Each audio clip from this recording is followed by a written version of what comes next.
2024లో పాలకులవుదాము. భారతదేశాన్ని భారతీయులమే పరిపాలించుకుందాము. భారతదేశాన్ని 73 సంవత్సరాల నుంచి విదేశీయులు ఆర్ఎస్ఎస్లు పరిపాలిస్తున్నది. ఓటుతో అంతం చేద్దాం. విదేశీ పార్టీలను క్విట్ చేద్దాం. భారతీయ పార్టీల ఫ్రంట్గా భారతీయ పార్టీల్లోనే పోటీ చేద్దాం. ఉమ్మడి ఆంధ్ర విభజనపై ప్రధాని వ్యాఖ్యలకు అజ్ఞానం. విదేశీ ఆర్ఎస్ఎస్ మాటలు ఇవి. ఉమ్మడి ఆంధ్ర విభజనపై ప్రధాని వ్యాఖ్యలు అజ్ఞానం. విదేశీ ఆర్ఎస్ఎస్ల భావజాలం ఇది. విదేశీ ఆర్ఎస్ఎస్ రాజ్యాంగమే నడుస్తుంది. భారతదేశ రాజ్యాంగం కూనీ చేస్తున్నారు. వ్యవస్థలను గుప్పిట్లో పెట్టుకొని ఆడిస్తున్నారు. ఆంధ్ర ప్రజలకు ప్రధాని క్షమాపణ చెప్పాలి. ఆంధ్రాలో 2014 ఎన్నికల ప్రచారంలో గుంటూరులో, తిరుపతిలో 10 సంవత్సరాలు ప్రత్యేక హోదా ఇస్తానన్న మోదీ ఆ వాగ్దానాలు నెరవేర్చాలి.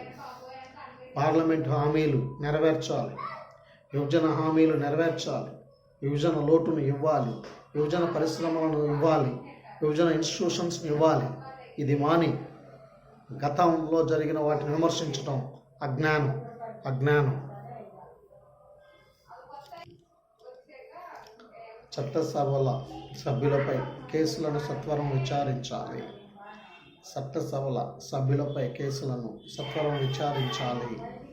విచారణ వేగవంతం చేయాలి.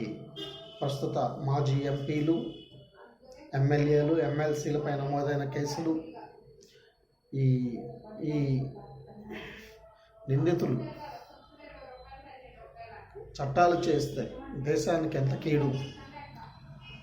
ఈ జ్యుడిషియరీ వీళ్ళని కాపాడుతుంది.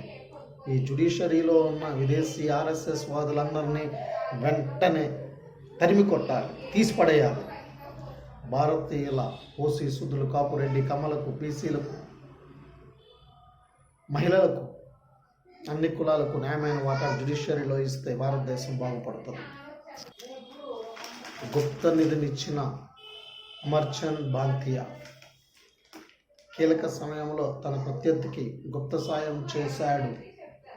అమర్చంద్ బాతియా భారతీయులందరూ కూడా భారతీయ పార్టీలకు గుప్త నిధులిచ్చి ఈ విదేశీ ఆర్ఎస్ఎస్ బీజేపీని భారతదేశం నుంచి తరిమి కొడదాం. 73 సంవత్సరాల భారతీయులను బానిసత్వంలో ఉంచి 75 సంవత్సరాల అమృత మహోత్సవం జరుపుతున్న బీజేపీని, ఆర్ఎస్ఎస్ని తరిమి కొడదాం.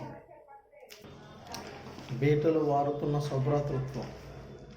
ముస్లిం విద్యార్థినుల హిజాబ్ ధారణపై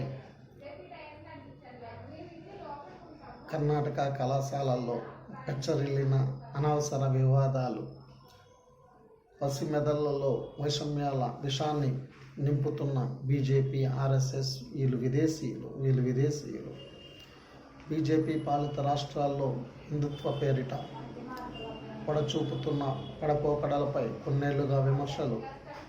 హరిద్వార్ ధర్మ సంసద్ సమావేశాల్లో ఇటీవల వెల్లువెత్తిన విద్వేష వ్యాఖ్యలు అందరినీ ఆందోళన పరిచాయి. అమాయకులపై గోవధ నిషేధ చట్టాన్ని ప్రయోగిస్తూ దాన్ని దుర్వినియోగపరుస్తున్నారు. మతోన్మాద దాడుల మీద గలమెత్తిన వారిపై ఊపా కత్తిని వేలాడదీస్తున్న త్రిపుర పోలీసులకు సుప్రీంకోర్టు తలంటింది. ముస్లింలలో 3వ వంతు మంది దుర్భర దారిద్ర్యంలో బతుకులీడుస్తున్నారు. 43% దాకా అక్షరాభ్యాసానికి నోచుకోలేకపోతున్నారు. దాదాపు ఉన్నత విద్యలో ముస్లిం విద్యార్థుల స్థూల నమోదు నిష్పత్తి జీఈఆర్ జాతీయ సగటు కంటే దిగువన 16% పరిమితమైంది. జీవనాభివృద్ధిలో ముస్లింలకు చేయూతనందించేలా జస్టిస్ రాజేంద్ర సచార్ సంఘం గుదిగుచ్చిన మేలిమి సూచనలెన్నో అటకెక్కిపోయాయి. వాటిని అమలు చేయాలంటే విదేశీ పార్టీలను, ఆర్ఎస్ఎస్ను, బీజేపీని భారతదేశం నుంచి తరిమికొట్టి భారతీయ పార్టీలకే ఓటేయాలి. అల్పసంఖ్యాక వర్గాల అభ్యున్నతికి జస్టిస్ రంగనాథ్ మిశ్రా కమిషన్ చేసిన సిఫార్సుల అమలుకు ఆయా సమూహాలు తరచూ గళమెత్తుతున్నాయి. విద్యా ఉపాధి అవకాశాల కల్పనతో వారిని ప్రధాన జనజీవన స్రవంతిలో భాగం చేయటం పాలకుల బాధ్యత. జస్టిస్ సాచార్ కమిటీ నిర్వహించినట్లు మైనారిటీల్లో ఆత్మవిశ్వాసం పొందుకునేలా పాలనా వ్యవహారాల్లో నిష్పక్షితంగా వ్యవహరించటం ప్రభుత్వ కర్తవ్యం. తద్భిన్నంగా అసేతు హిమాచలం పోటెత్తుతున్న విభజన రాజకీయాలు, విదేశీ బీజేపీ ఆర్ఎస్ఎస్ రాజకీయాలు అల్పసంఖ్యాక వర్గాలను మరింతగా అభద్రతా భావంలోకి నెడుతున్నాయి. సమాజాన్ని నిలువునా చీల్చే కుటిల నీతులు రాజ్యాంగ విలువలనే అపహాస్యం చేస్తున్నాయి. ముస్లింలు, ఓసీ సూదులు, కాపురెడ్డి కమ్మలు, బీసీలు, మహిళలు, ఎస్సీ ఎస్టీలు, సహోదరులు, భారతీయులు 3% ఉన్న విదేశీ ఆర్ఎస్ఎస్ బీజేపీ వాళ్ళు భారతదేశాన్ని ఎలా పరిపాలిస్తున్నారు? దీన్ని అంతం చేద్దాం రమ్మనేసి పిలుపునిస్తున్నాం. పర్యావరణానికి శాపం, విధానాల్లో లోపమే. అభివృద్ధి ప్రాజెక్టులు, పరిశ్రమలకు అనుమతుల మంజూరు ప్రక్రియలో చొరవ చూపిన రాష్ట్రాలకు ర్యాంకింగ్ ఇచ్చే దిశగా కేంద్ర ప్రభుత్వం తీసుకున్న నిర్ణయం తప్పు. పారిశ్రామిక విస్తరణపై కేంద్రం చూపుతున్న శ్రద్ధ కేంద్ర అటవీ పర్యావరణ మంత్రిత్వ శాఖ లక్ష్యాలను ఆటంకంగా పరిణమిస్తుంది. పరిశ్రమలకు అటవీ పర్యావరణ అనుమతులు ఇచ్చే ప్రక్రియలో కేంద్ర రాష్ట్ర అథారిటీలు లోపభూయిష్ట విధానాలను అవలంబిస్తున్నాయి. నిబంధనలకు గ్రహణం పడుతున్నాయి. అనుమతుల్లో ర్యాంకింగ్ ఆందోళన కలిగించే విధానం. పరిమిత విధులు ఉండాలి. ప్రక్షాళన అవసరం. 2014లో కేంద్ర కేబినెట్ కార్యదర్శి టిఎస్ఆర్ సుబ్రమణియన్ నేతృత్వంలోని ఉన్నత స్థాయి కమిటీ దేశంలో పర్యావరణ చట్టాల అనుమతుల విషయంలో అనుసరించాల్సిన వైఖరిపై కీలక సిఫార్సులు చేసింది. విశాఖలో ఎల్జీ పాలిమర్స్ పరిశ్రమలో 2 ఏళ్ల క్రితం ప్రమాదం తలెత్తిన సందర్భంగా పర్యావరణ అనుమతుల్లో తీసుకురావాల్సిన సంస్కరణలపై పెద్ద ఎత్తున చర్చలు జరిగాయి. సమాజ సంక్షేమాన్ని ప్రతిబింబించే రీతిలో పర్యావరణ చట్టాల ప్రతిష్ట అమలుకు కేంద్ర రాష్ట్ర ప్రభుత్వాలు బాధ్యతాయుతంగా చర్యలు చేపట్టాలి. అటువంటి పకడ్బందీ చర్యల ద్వారానే ప్రజలకు భరోసా దక్కుతుంది. ఆరోగ్య సిరులు, చిరుధాన్యాలు ఎదుగుదలకు మేలు. ప్రోత్సాహంతో సాగు బాగు. లాభసాటిగా మార్చాలి. ప్రభుత్వంపై వ్యతిరేకత, బీజేపీపై వ్యతిరేకత, విదేశీ ఆర్ఎస్ఎస్ బీజేపీపై భారతీయులలో వ్యతిరేకత. రైతుల కోసం తీసుకురాని రైతుల చట్టాన్ని పండించేవాడికి పంటకు లాభదాయక ధర ఇవ్వలేని బీజేపీ. ఇది విదేశీయుల మనస్తత్వం. పండించేవాడికి భూమినివ్వాలి. పండించేవాడికి భూమినివ్వకుండా అడ్డుకుంటున్న విదేశీ బీజేపీ ఆర్ఎస్ఎస్. సాగునీరు ఇవ్వాలి. పంటలకు సాగునీరు ఇవ్వని బీజేపీ. మహారాష్ట్ర సర్కార్ను కూల్చివేసేందుకు ఎంపీ సంజయ్ రౌత్ను బెదిరించిన ఈడీ, బీజేపీ, ఆర్ఎస్ఎస్లు. ఇది చట్టవిరుద్ధం. ఈ విదేశీ ఆర్ఎస్ఎస్ బీజేపీలు శిక్షార్హులు. పిల్లల సంరక్షణ చట్టాలన్నీ ఒకే గొడుగు కిందికి. సిజేఏ జస్టిస్ ఎన్వి రమణ ధర్మాసనం అభిప్రాయం. తల్లిదండ్రుల వైవాహిక వివాదాల నడుమ నలుగుతున్న పిల్లల సంరక్షణ చట్టసభలు ఈ దిశగా దృష్టి సారించి ఆయా చట్టాలన్నింటినీ ఏకఛత్రం కిందికి తెచ్చేందుకు ప్రయత్నించాలి. ఈ క్రోనీ కార్పొరేట్ ఎంపీలు, ఈ విదేశీ పార్టీల్లో ఉన్న ఎంపీలు బానిసలుగా భారతీయులకు మేలు చేసే చట్టాలు చేయట్లేదు.